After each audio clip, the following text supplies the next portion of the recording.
Só olhar os resultados, perder do jogo, acontece e tudo mais, mas da maneira que o Flamengo perde, São Paulo não continua o Flamengo. Felipe Luiz é o técnico.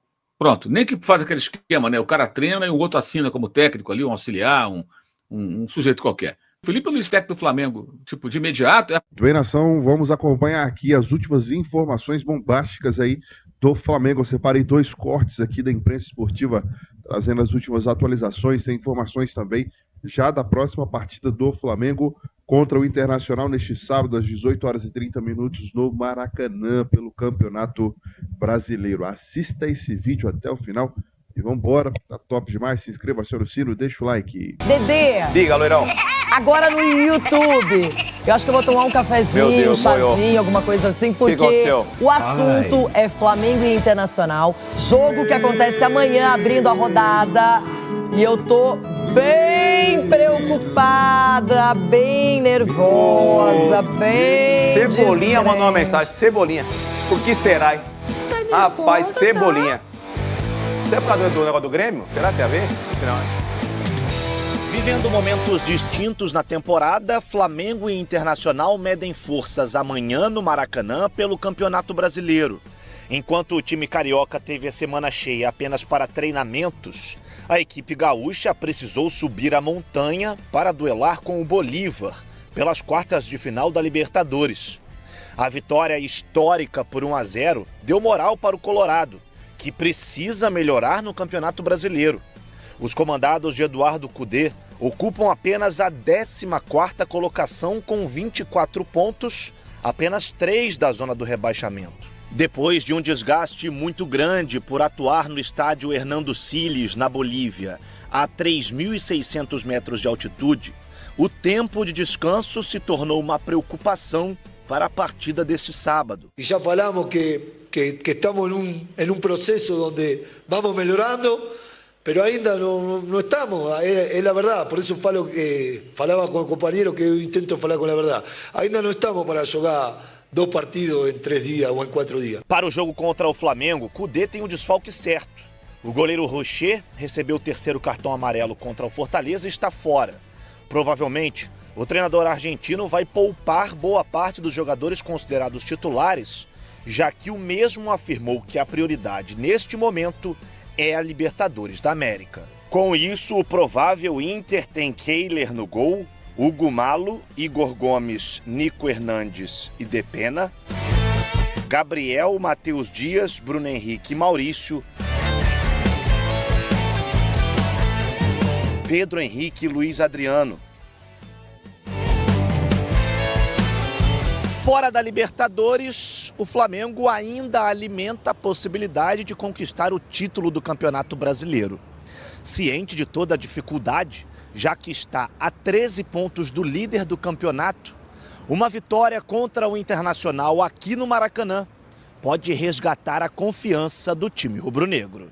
Vindo de um resultado positivo diante do Curitiba fora de casa, a semana do Flamengo foi livre para treinamentos, algo bastante incomum. E esse tempo foi precioso para Sampaoli tentar corrigir alguns erros e o departamento médico recuperar alguns jogadores. Caso, por exemplo, de Davi Luiz.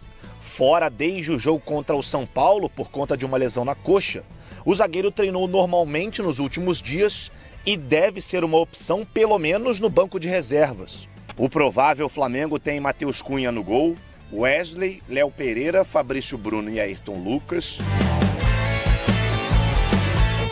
Pulgar, Vitor Hugo, Gerson e Arrascaeta. E no ataque, Bruno Henrique e Gabigol. A principal esperança de gols do time rubro-negro está em Gabigol. Apesar de ter marcado na última vitória do Fla, Gabi não vive um momento tão bom assim. O camisa 10 é o jogador mais ineficiente do Brasileirão quando comparado seu desempenho em gols e o nível de ameaça das jogadas em que finalizou. Até aqui, foram 37 finalizações neste campeonato, sendo 25 de dentro da área, mas apenas um gol contra o Fortaleza. Pênaltis não foram considerados. Apesar disso tudo, o Internacional traz ótimas recordações a Gabigol. O Colorado é a 4ª maior vítima do atacante.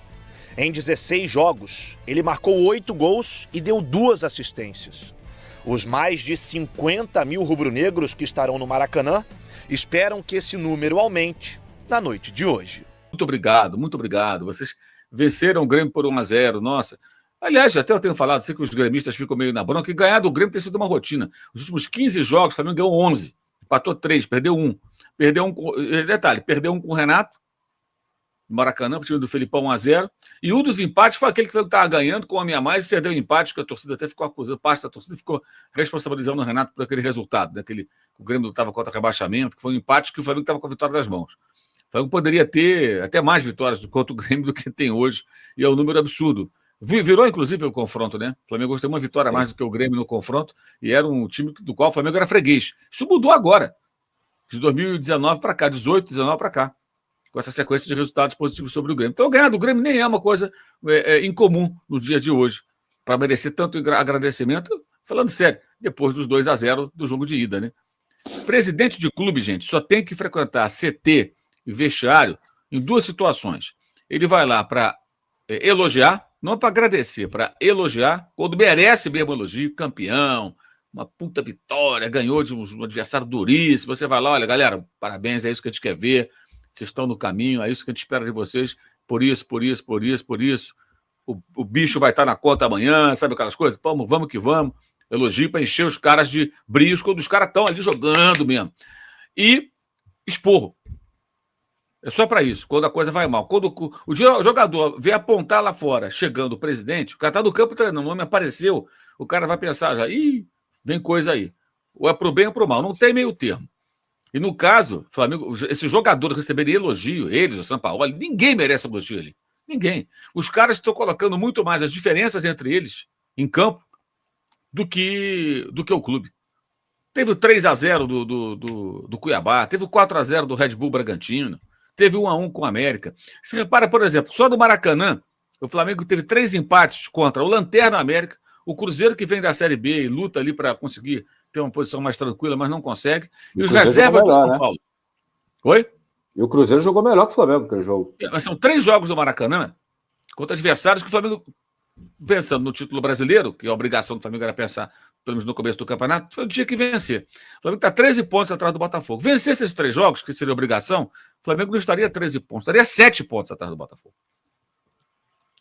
Ah, mas estou falando de si, não, falando de si, em cima de jogos que o Flamengo teria obrigação de vencer. Não venceu o Cruzeiro, porque não jogou nada, perdeu o pênalti. Não venceu o São Paulo, porque não jogou nada. E não venceu o América, porque não jogou nada. Ainda perdeu gols incríveis no final. O gol do Gerson foi perdido de cabeça no início e tudo mais.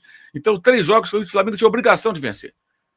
Porque o São Paulo reserva, o Cruzeiro e o América hoje. O América é o pior time do campeonato, o Cruzeiro vem da 2ª divisão. Você recebe o Cruzeiro de outros tempos, um empate, ok. Mas hoje o Cruzeiro, desculpa, você recebe o Cruzeiro, se você é o Flamengo, tem que ganhar.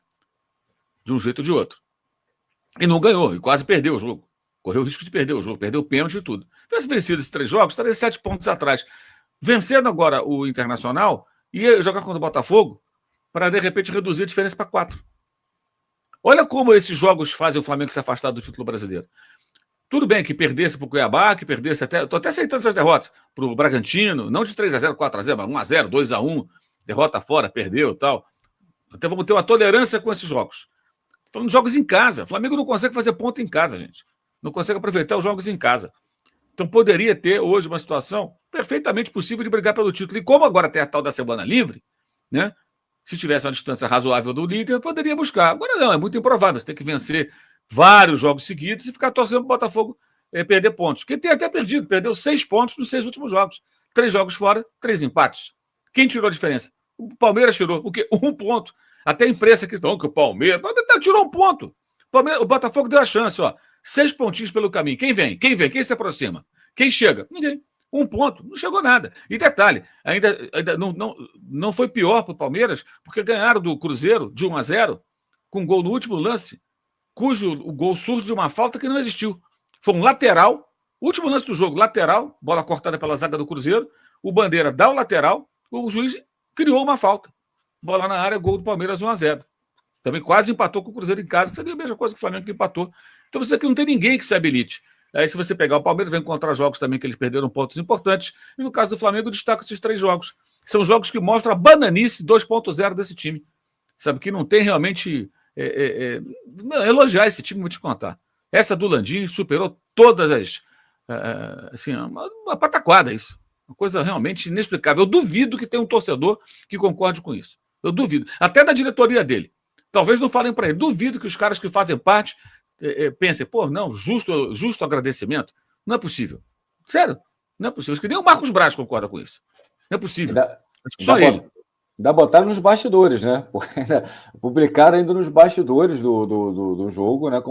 Eu acho como se fosse uma coisa assim bacana. Não sei se querendo mostrar a presença do presidente, mas enfim. Por isso que eu acho que acredito que ela deve ter achado. Enfim.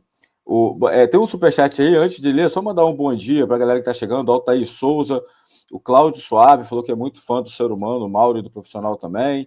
O André França. Eu estou te ouvindo aqui, eu só vou fechar a câmera aqui que eu vou dar uma mexida na iluminação, tá? Mas eu estou te ouvindo, eu tô ouvindo você. Só vou fechar a câmera por um minutinho. Tá bom. O André França está aqui, o Thiago Chargas, a Carla está aqui. Bom dia, senhores. Mais um na área, de outro patamar. Obrigado, Carlos. Maurizete, professor Nelsinho Júnior, Lira Invest, que se tornou membro do nosso clube de membros aqui, né? Falou, bom dia, ontem recebi meus quiz que ganhei no sorteio dessa live. Obrigado. Tá aqui, ó. O meu tá aqui. Tá? Então é só você se tornar membro pelo nosso clube de membros, lá no nosso site ou pelo nosso aplicativo, que tem sorteio todo domingo. Todo domingo. Tá aí a Lira Invest que ganhou o sorteio. Anderson Cunha, Hugo Rocha, o Pedro Lima, Ismael Neto, Armando Oliveira, time sem vergonha, tá aqui falando tem que construir estádio, Romário Souza, Hugo Rocha, professor Nelinho Júnior, todo mundo precisa de estádio próprio. Urubu Marrento, Cecília Teodoro, mandar um beijão para Cecília, Valério Teixeira, Sérgio Lima, o Hugo Rocha, grande Herbert Martins, está sempre com a gente, o Cláudio Logan e toda a galera que está participando com a gente aqui, Daniel, Luca, Roberto Pinha, Gui Fortunato, Xande do Bailão, o Mitch, Davi Santos, todo mundo. E aí, Mauro, o Cláudio Suave, que te elogiou, falou que você é um ótimo profissional, também uma pessoa, um ser humano muito bom. Ele faz o superchat, mas acho que ele está querendo te complicar aí, Mauro. Mauro, você aceitaria numa próxima gestão trabalhar dentro do Flamengo? Seria muito bom para o clube, um cara sério, profissional e rubro-negro como você. O problema é a politicagem também, né, Mauro? Não, de maneira alguma. Primeiro, eu não sou nem sócio do Flamengo, não moro no Rio, eu sou jornalista, não sou profissional de gestão de futebol, eu não tenho nem essa capacidade. Nunca me preparei para isso. Acho que entre o que a gente fala aqui e a prática vai uma distância muito grande, né? Você tem que ter aí alguns predicados que eu não tenho, não estudei para isso, não trabalhei para isso, não é essa a minha função. Absolutamente. Agora, quem se propõe a fazê-lo, né? E ganha para isso, tem que fazer bem. E a gente tem que criticar. Mas se você não se considera capaz de fazer, como é que você critica? Se você vai numa pizzaria e a pizza está ruim, você tem que saber fazer, você não é para o pizzaiolo fazer a pizza para dizer que ela está ruim, não. Você é capaz de identificar que ela está ruim, né? Você toma uma cerveja, a cerveja é ruim, cerveja ruim. Mas você precisa saber fazer a cerveja? Não, você sabe que ela está ruim. Então você vê um time jogando mal, vê uma gestão ruim, você não precisa ter a capacidade de fazer melhor para identificar que está ruim. Quem tem que fazer melhor é o cara que faz a pizza, é o cara que fabrica a cerveja, é o cara que faz a gestão do futebol. Esses têm a obrigação de fazer, porque eles se propõem a isso. Eu vejo dessa forma. Então a gente consegue identificar, claro, que a coisa vai mal, né? E a questão aí da politicagem, ela atrapalha alguns aspectos, mas ela não obriga o Landim a ficar agradecendo o jogador de futebol. A política do Flamengo não obriga o presidente do clube a agradecer por um resultado que foi uma mera formalidade, até pelas circunstâncias da disputa com a vitória obtida no jogo de ida. Eu achei que, quando o presidente do clube faz isso, gente, o presidente do clube é o mandatário. É o Flamengo se curvando a um grupo de jogadores. Pare para pensar nisso. É o Flamengo que está se curvando, quando o Flamengo tinha que estar amassando. Assim, que isso? O que foi esse negócio aqui? Gente, aquele jogo lá do Paraguai, aquilo foi uma vergonha. Aquilo foi uma vergonha. Pela maneira que aconteceu. Flamengo, vamos imaginar, sei lá, o goleiro foi expulso, aconteceu um acidente, o time ficou com -1, o Olímpia fosse um time melhor, foi eliminado. Não. O Olímpia é um time muito limitado, mas muito aguerrido. Eu elogiei demais a mobilização dos paraguaios, a maneira que eles acreditaram no resultado, como eles buscaram a festa que fizeram. Deram uma multa aí de R$800 mil, mas não foi só por isso, foi por conta de outros problemas, né? Vou botar aqui 400 mil foi por conta da festa que eles fizeram. Tá barato. Tá barato. Começaram ali a ganhar classificação. Na entrada em campo, o Olímpia começou a ganhar classificação. Ali ele mostrou a mobilização, a força, como a torcida e o time estavam juntos ali pelo resultado. Claro que isso não basta, mas ali começou. A diferença aqui fica, não soltem bombas, não soltem isso, não acenda sinalizador, não agite bandeira, não faça nada, bata a palminha, plateia. Quer dizer, a gente vai esfriando nossa atmosfera de estádio, com uma torcida de selfie, né? Enquanto os nossos vizinhos aqui, os caras esperam você babando, cara, fazendo uma grande pressão. Para conseguir. Porque começa ali. Não é garantia de nada, mas você começa muitas vezes a ganhar um jogo mostrando que você está numa atmosfera hostil para o adversário. Aqui, meu irmão, você não vai encontrar vida boa. Aqui é nossa casa.